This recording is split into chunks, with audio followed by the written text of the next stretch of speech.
Ewashami Mwalende ebintu byongedde okubeera nga tebyonooneka era nga munnange yeetaaga ssaala zokka mu ddwaliro gye yatwalibwa mu Aga Khan Nairobi okubeera nga afuna obujjanjabi gwe atamanyi kigenda maaso. Shami Mwalende actually nga ye woman MP wa Kampala munnange waliwo embeera yaliwo mu parliament nga bali mu kubeera nga tebayisa etteeka erya biiru eya kofi ndooza mulijjukira bulungi nnyo. Waliwo opposition abagamba tetugenda kubeera nga tetukkiriza etteeka lino libeere nga teriyita mu parliament wano. Era nga abamu ku babaka aba National Unity Platform basobola okubeera nga tebateekawo embeera era ekikonde kyasobola okubeera nga tekinyooka mujjukira bulungi nnyo. Munnange Shami Mwalende abakulu bayingira mu parliament awo muno babeera nga ate munaye bamukubamuko kyekyamuviirako okubeera nga atwalibwa mu ddwaliro e Nairobi okubeera nga afuna obujjanjabi era nga ngenda kubeera nga nkuterawo akatambi osobola okubeera nga omanya ki ekigenda mu maaso saidi zeeyo. Ewa Shami Mwalende nga nkugjeeyo waliwo bannayuganda 6 bafiiridde mu ggwanga lya Kuwait. Bannayuganda 6 bafiiridde mu ggwanga lya Kuwait era ng'eno abafiiridde mu muliro oluvannyuma okubeera nga temunaye ekizimbe oba accommodations ze badde basulamu nange zaakutta omuliro era bannayuganda 6 tebasobola okubeera nga basimattuka. Abalala baabuusewo na bisago era nga bali mu kubeera nga temunaye bafuna obujjanjabi mu malwaliro ag'enjawulo. Abamu ku abo amannya gaabwe nasobola okubeera nga ngafunako omu bamuyita Fred, omulala bamuyita Esawo, omulala bamuyita Wilberforce, omulala bamuyita Kikomeko Hadison ndowooza n'abalala nga 2-3 bonna basobola okubeera nga temunaye bafiira mu nsasagge eno yasobola okubeera nga ebeerawo mu ggwanga lya Kuwait. So tubeere nga tubasabirako abasobola okubeera nga basimattuka ate abo bafiiridde muliro Mukama Katonda abeere nga temunange abalamuza kisa abasonyiwe byonna ebyabasobako. So kabeere nga tekuterawo obutambi buno obwa Shami Mwalende sako ne videos endala nnyingi nnyo ku bigenda maaso mu ggwanga lyattu Uganda likinga ate sharingirako abalala. Nkomawo n'amawulire amalala mangi yote mubaawo. Bannayuganda bannange, nze Shami Mwalende omubaka omukyala owa Kampala era munnamateeka wa National Unity Platform. Ndi wano e Nairobi, Kenya we naleetebwa okufuna obujjanjabi oluvannyuma lw'okutuusibwako obuvune mu Paalamenti ya Uganda bwe yali ng'eyisa etteeka ly'emmwanyi. Nalongoosebwa era abasawo bakyanneekebejja okulaba nga ntereera. Neebaza nnyo bannayuganda mwenna wamu ne bannakampala olw'okunsabira n'okunkyekingako. Kyannaku nti ebikolwa ebityobola eddembe ly'obuntu bikyagendera ddala mu maaso mu Uganda wamu n'ekiwamba bantu. Ngatta eddoboozi lyange ku bannayuganda abalala okubanja abasibe bonna ab'ebyobufuzi okubeera nga bateebwa. Abantu nga Eddie Mutwe, Noah Mutwe, Kalanzi, Machete, Gaddafi, Achileo Kivumbi, Smart, Dr. Kiza Besigye, wamu ne Kanso Abedi Nasser n'abalala bangi babeere nga bafuna eddembe lyabwe. Omuntu yenna alina okuba nga akwatibwa mu mateeka n'asibibwa mu mateeka ate era n'awozesebwa mu mateeka. Kya buswavu nti ne pulezidenti w'abantu Robert Kyagulanyi Ssentamu akyatiisibwatiisibwa nakati nti agenda kuwambibwa atwalibwe mu basement ayige olunyankole. Kitukakatako ffenna nga bannayuganda okuyimirira awali amazima n'obwenkanya. Nzikiriziganya n'ensalawo ya kkooti ensukkulumu nti abantu ba bulijjo tebalina kukozesebwa mu kkooti y'amagye era mu kkowa eryo lyennyini wensinziira ne ŋŋamba nti ku lwange ne ku lw'abannakampala benkiikirira tuwakanya etteeka eriri mu paalamenti kati erya Uganda People's Defence Forces Amendment Bill 2025 ng'ekigendererwa ky'etteeka eryo kyakubeera nti abantu ba bulijjo baddamu okuwozesebwa mu kkooti ey'amagye ate nga Supreme Court ekyo yakijungulula. Olutalo nga luwedde tuliyambala engule, tuliyambala engule, tuliyambala engule. Olutalo nga luwedde tuliyambala engule, tulizimba Uganda empya. People power, our power. People power. Njogere ku nkofiira ya yero. Enkofiira nga nva kuno aliwo omusajja bamuyita Mutima oba Mutima mumumanyi. Mutima Events manager wa Millimeter waka million.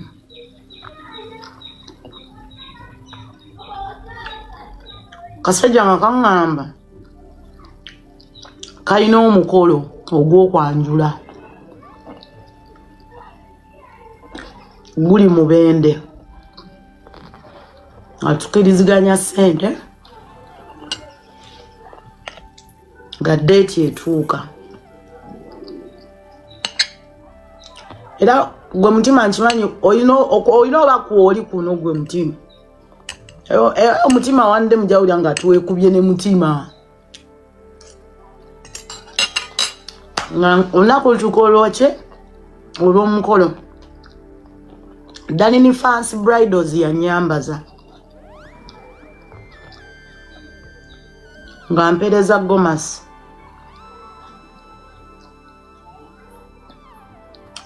nga nessa muddene nga tugenda kati mantuuse Mubende nga mukubira yaŋŋamba mukolo gwa kwanjula mbuuza lwaki aŋŋamba nti mukolo kozi yankubirako dde emabega nga ŋŋamba bikampeyini nga munange kampeyini nze sina obudde bwazo ezo ekyeyakola nga ajja nga ŋŋamba mukolo nga ŋŋenda ati bwe natuuka e Mubende nga mukola mugamba ntuuse e Mubende omukolo guliwa ngagamba jangu e Kasambya simanyi Kasambya. Thank you darling for a flower. Nga ŋŋenda e Kasambya kati batutuuka e Kasambya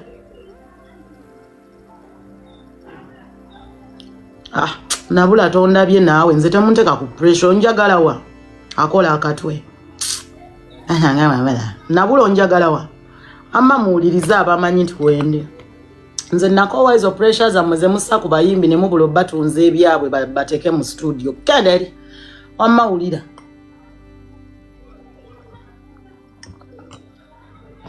bwe ntuuka e Kasambya ngenda olaba kampeyini ziri ku kkubo siri kwewozaako ndi mu kugezaako kunnyonnyola abataategeera kozi omuntu ayinza okugamba lwaki wayimba nga toyagala kala y'abali. You get my point. I'm trying to clear.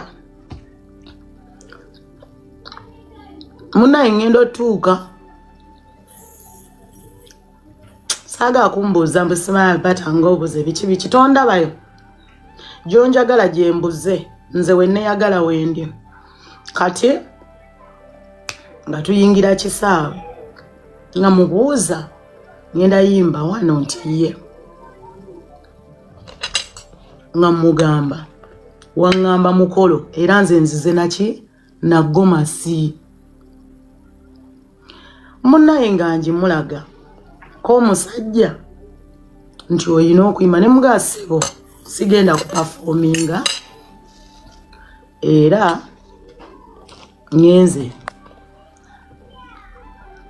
But remember nga ngenda mu dduuka eryali okumpi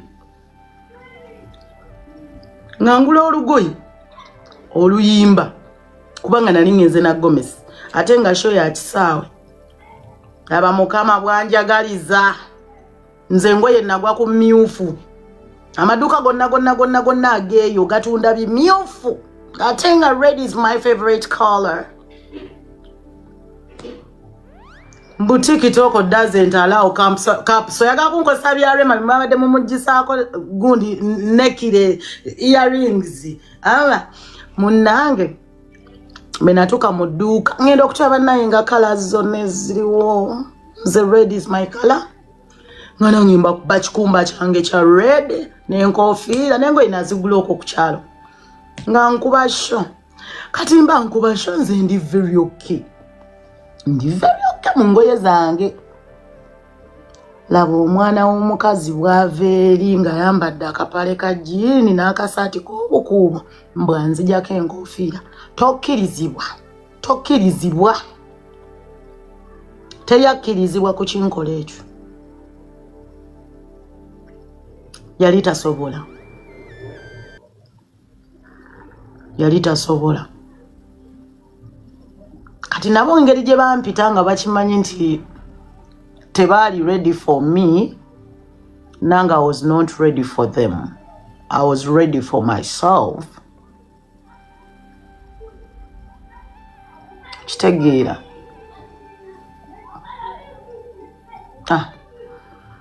bw'oba oyagala nzije nkuyimbire mu bulungi jangu mu ofisi ya ngambe bulungi ndi nkwetaaga wano naye tojjira mu byakyayi bw'onojjira mu byekyayi nja kulaga kala yange entuufu mu kifo ekikyamu kubanga naawe nkase you are forcing me wonforcinga nga naye nkulaga kala yange entuufu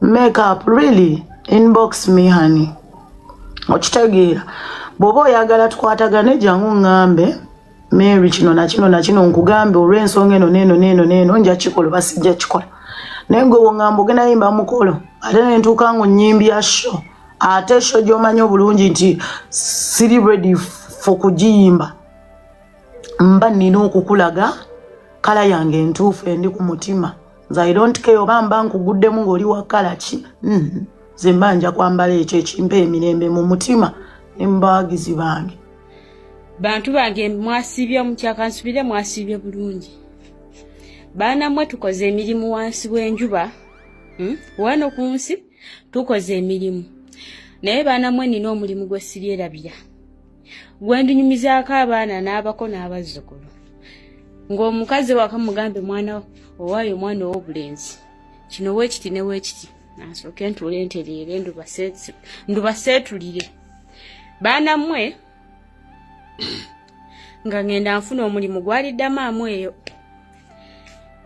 gwali gwa mukadde engeri gye nali nti nze saagala baana sirabirira baana siga nti sibaagala mbaagala bati omwana w'omufirisuuti ye yannema ndi very short tempered tudde ku mulamwa munnange nali ndi Riyadi nga nfuna omulimu eddamaamu eyo munda eyo mu banaku bwe ngamba nti banaku ekigambo banaku okitegeera mu banaku munnange nali ngenze kulabirira mukadde kati we natuuka omukadde saamusanga oba ngamba ali mu ddwaliro naye neebake enkya tugendagenda mu ddwaliro nti kaali munnange nga bukya saawa awo nga 8 mu ddwaliro ate lulwa nga nsangayo omukadde namusanga oba yali yabaaki ng'alina olupiira lw'omusaayi ng'alina olupiira olw'omusulo nga baamusibye ne pampa natunulira omukazi nga baamusazeeko n'amabeere natunulira omukazi ne ŋŋamba omukazi ono obulumi nga bw'ayitamu buyitirivu naye sirika kaakati ebbanga lituuka ekiseera manyi munaye baali banaku nga ssente tewali nga balina okumuzzaako kewaka jukira wano basawo be baali nga bamukolako mu ddwaliro kati ne tutuuka ekiseera ne tuddayo keeka jukira ewaka tewaliyo katanda kaabaki k'amasannyalaze dokita n'abagamba omuntu ono talina kusitama oba yali yabaaki talina kusitama talina tuula ku kikaluba alina kuba ku mufaliso talina kutuula nnyo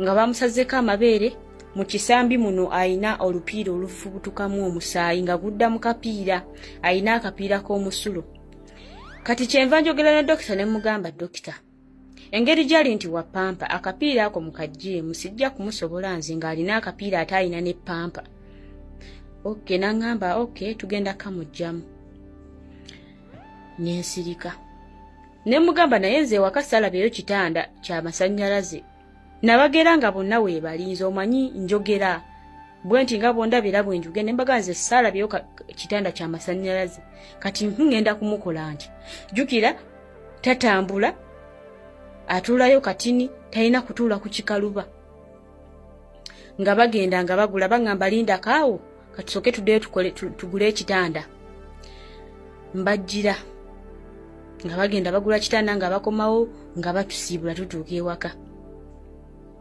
kumbe eddagala lye baamuwadde limusiba mu lubuto muno ate alina okunywa nnyo amazzi ate tayagala kunywa akapiira baakamugjamu n'asigaza pampa nga woomanyi omuntu nga alina olugezigezi kuva dda omukazi nga tagaana pampa, omukazi nga tagamba nti yayagala genda mu ttooyi, ndubavira ku ntobo gamba nti wanji mama kyekyakutuuka kutuula wano sirika muganda wange nkubuulire.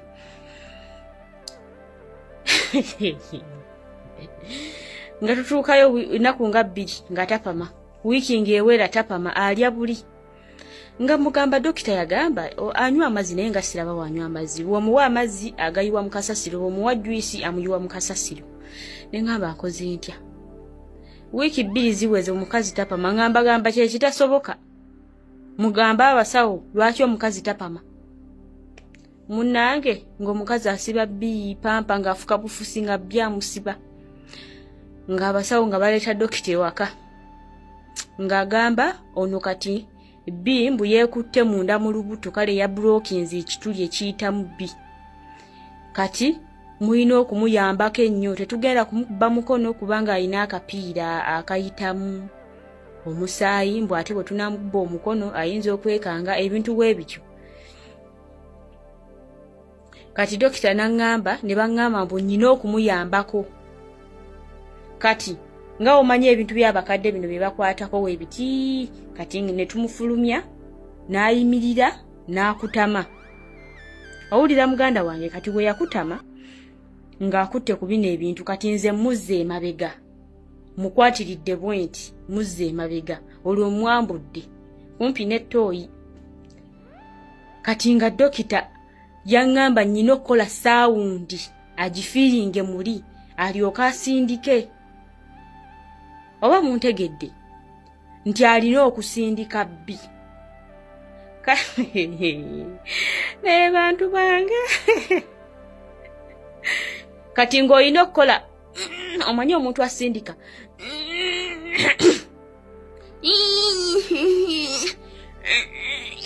okitegeera afiiringa eyo saawundi, kati naye atandika okusindika.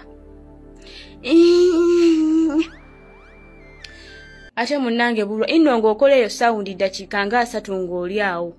Abafirisuuti baatuka ekiseera ne baseka, abatabani ne baseka, abawala ne baseka, nga ndi awo bwentyo. Bwentyo munnange eddakiika nga 4 ng'omukazi naye atandika. Olwo nno bw'asindika bw'onyiga akapama, bw'okanyiga bw'oti bw'okanyiga muli mu lutalo lwa kupama. Kaakati empulunguse yasooka evuddeyo. Neneeti abantu bano bakoze kyamaanyi otukunamira. Neneeti abawala badduse bamutadde bamundekedde. Jukira mulwadde teyeesobola, nanke nnyini simusobola, bamutadde anti jukira omufirisuuti takolagana na B, takolagana na musulo. Omutabani amutadde, omuwala bavuddewo badduse. Omukazi yampamira. Omanye emize gya wiiki 2. Omukazi yampamira yanfukira. B yayo kyanze ebijjeri. Ekyo ekintu sirikyerabira. Sirikyerabira bulamu bwange bwonna. Omanyi okuta omulwadde ayina akapiira k'omusaayi, omusale k'amabeere, owa pampa ne bamuta, omukazi ne bamuta ne baddukawo ne bamundekera. Omukazi yanzirukanira, omukazi yampamira. Bwe kityo nno nga bwentyo bwenkola nga amala wiiki nga wakuyambako kupama. Mubeerawo mutyo ddakiika 3 mpaka wakifiiringa muli mu mutima gwe, naye n'atandika okukola naye n'asindika.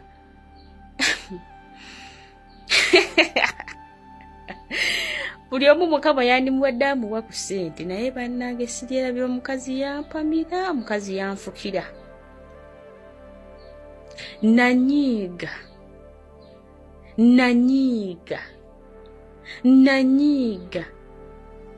Omukazi yammenya ekifuba, jukira azitowa omuntu gwe twandikutte abantu 4 bamundekera omuntu omu.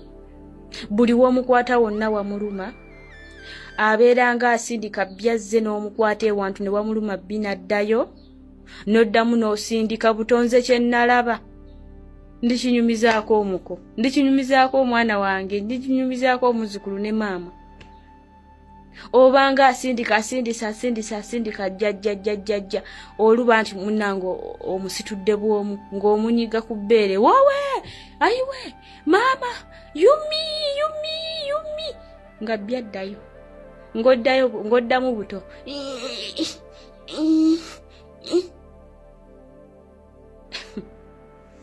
Sirabangako ku myaka gye nkulidde, sirikyerabiri ekyo.